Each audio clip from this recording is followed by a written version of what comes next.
As doenças ligadas ao tabagismo consomem enormes recursos do SUS no Brasil. Só aqui em Alagoas, no ano passado, foram gastos 39 milhões de reais com internações hospitalares para fumantes. Para falar sobre como a Secretaria Estadual de Saúde vem trabalhando para combater essa realidade, eu converso agora com Vetrúcia Teixeira Costa, coordenadora do Programa de Tabagismo da CESAL. Em tempos de crise de pouco recurso, economizar aproximadamente qualquer casa que chegue perto dos 39 milhões já é um avanço, não é? Com certeza, Miguel. Desenvolvendo assim ações, principalmente promoção da saúde, né? São ações de prevenção, principalmente com crianças e adolescentes, para que eles não repitam essa estatística que hoje a gente tem em Alagoas, né? Nessa faixa etária de 30 a 69 anos de idade, esse montante de gastos que é feito dos recursos do SUS. Quer dizer, Alagoas gasta 39 milhões, o país está gastando 56 bilhões de reais com doenças tabaco relacionadas, né? E graças a Deus, pelo menos, tivemos um avanço assim, nacional da redução de 200 mil mortes no país para 156 mil. Mas, na realidade, chega-se a gastar mais de 12% do orçamento da saúde com doenças tabaco relacionadas no país. Quais são essas doenças? Então, são todos os tipos de cânceres, todos os tipos de doenças do aparelho respiratório e circulatório. E o que mais custos traz, né, é justamente as circulatórias. E isso, assim, um dado estatístico do mundo, né, fornecido pela Organização Mundial da Saúde. Podemos dizer que com a redução a gente também poupou vidas e economizou recursos? Com certeza, né? Principalmente nessa faixa etária que a gente vê esse custo de 30 a 69 anos de idade, né? Se essas pessoas que são fumantes, elas buscassem o tratamento para começar a parar de fumar, elas já estariam ganhando, né, uma sobrevida, no caso, de não correr tanto risco.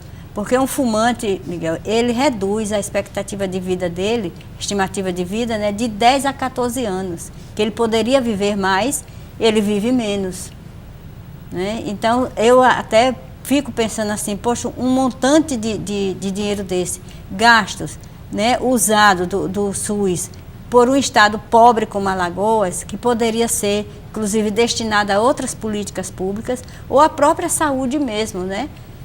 Para insumos e outras coisas que se precisa e que não são causados por doenças evitáveis.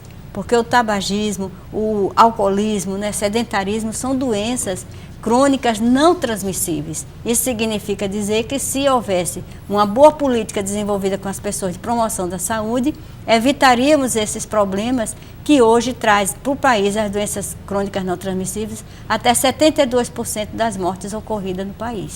Por ser uma opção de vida, isso reduz o potencial de trabalho de vocês, né, porque é o livre-arbítrio, a pessoa fuma porque quer? Na realidade, quando a gente diz assim, a pessoa fuma porque quer, se você é adulto, começa a fumar. A partir daí, sim, você fez uma escolha como adulto. Mas, geralmente, as pessoas começam a fumar quando criança, quando adolescente. Pelo menos até 19 anos, isso é regra geral, até 19 anos, que é a fase da adolescência mesmo. Se você não fumou, dificilmente você vai experimentar o cigarro. Então, na realidade, as pessoas começam a viciar quando criança, quando adolescente. Nós estamos vivendo um outro momento, não é? Com relação ao consumo do tabaco. Já não é mais sucesso fumar, não é? Não, ele já não é aceito socialmente, ele já não tem sido aceito. Inclusive, hoje, até lembrando a população e a todos, que há hoje uma votação no Supremo Tribunal Federal sobre a questão dos aditivos, né, que são os sabores e odores dos cigarros. Que houve eu esqueci agora o termo, da Anvisa, né, para proibição da introdução desses elementos, né, de sabores, de odores no cigarro, porque atrai mais jovens para a experimentação, certo, Miguel? Então, houve essa resolução em 2014, mas ela está suspensa por uma iniciativa judicial de entidades da fumicultura.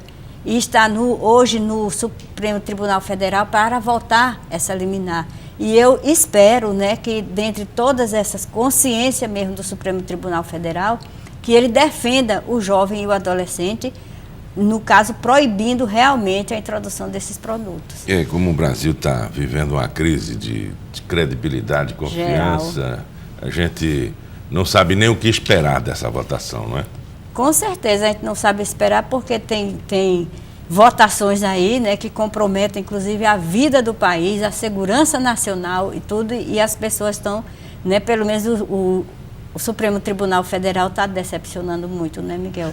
Mas é uma luta, a gente espera né? Que é uma luta e esperamos que dentre os ministros tenha um ministro com consciência, né, talvez pensando nos seus netos, nos seus filhos, eles realmente proíbam, né, essa introdução desses produtos. Nós já tivemos num cenário muito pior, né, quando a venda era liberada, quando não havia mais outras campanhas proibitivas, quando se vendia deliberadamente.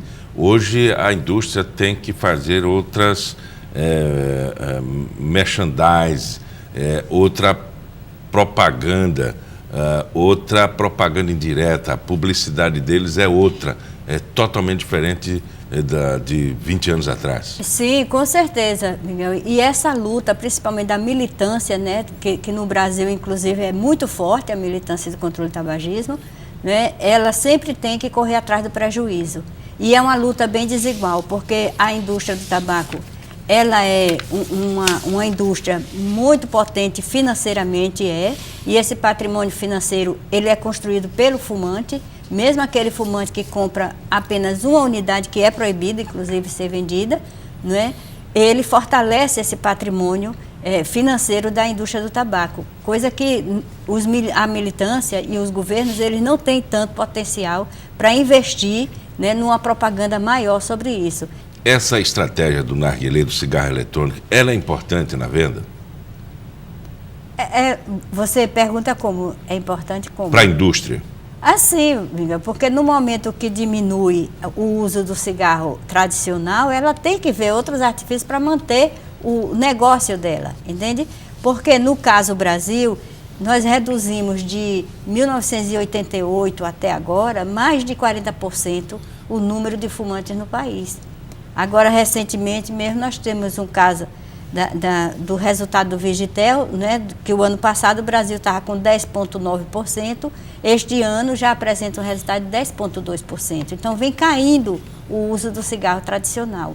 Tá? E quando o jovem começa a experimentar o narguilé, outras pessoas estão experimentando o cigarro eletrônico como uma redução de danos do cigarro tradicional, que na realidade isso não ocorre de jeito nenhum, né? Então a indústria ela recorre também a isso para aumentar suas vendas e compensar aquelas que ela está deixando de fazer com o cigarro A estratégia de marketing também, ela avança entre os jovens como com apoio de eventos, não é? Isso. Inclusive, a indústria do tabaco, ela tem um programa que chama-se Diálogo Universitário, onde ela adentra as universidades, principalmente universidades públicas, né, levando celebridades para falar sobre qualquer outro assunto, sobre violência, sobre sexualidade, mas usando a logomarca da indústria e distribuindo brindes entre os estudantes que são convidados. Nem todo estudante consegue se inscrever para um evento desse, Miguel. Principalmente se eles perceberem que esse estudante tem uma relação com o controle do tabagismo, por exemplo, ela não vai querer que ele participe desse momento. Mas qual é o marketing dela aí? Quando ela distribui os brindes para os estudantes, eles circularão dentro da universidade com aquela mochila, com a logomarca dela, entende? E é uma propaganda sutil que se faz do E não produto. é proibido. E não é proibido, verdade. Mesmo sendo uma estratégia prejudicial, de um produto prejudicial à saúde. Justamente, é por isso que eu acredito muito, sabe, Miguel, na mudança de mentalidade da população. Esse trabalho que nós fazemos, por exemplo, da informação, quando a mídia de Alagoas ela é coparticipante disso, né? Ela realmente dá uma sustentação muito boa à informação sobre o controle do tabagismo e as pessoas vão conhecendo mais. E a partir do momento que elas conhecem mais, elas também se precaver, né, desse fator de risco, que é muito nocivo mesmo, e ela começa a evitar estar em lugares onde estão fumando, mesmo no ambiente aberto, quando não é proibido pela lei, né? Só se tiver uma coberta, que é proibido. Então, ela evita estar nesses locais, ela evita estar fumando também, ela procura ajuda, certo? Para parar de fumar. Então, é outra coisa, né? Quando a gente informa.